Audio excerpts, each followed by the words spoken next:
In this video we're going to look at bringing in a single Rolf file, or that's a single Relux open lighting format file, basically a Relux photometric file isolated as opposed to a plugin. So again, if you want to import the file, you go to the Add button, you go to File, Single Import, and we select Rolf, and then we go into the appropriate folder. Having visited this folder before, it takes us here now. There's our Rolf file.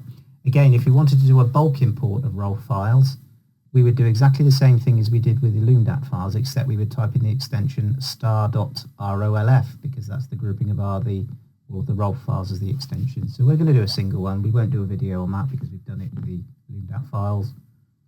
Open that one up, and you can see here, again, this one's from Thorn.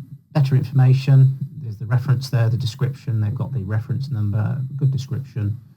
And again, the utilization and glare indices aren't italicized, so we would have to place the fittings by hand. So again, I want these to be used get the program to calculate the number of fittings in the space. So I'll just run the TM5 and 10 calc, and that then creates those glare index and utilization factors.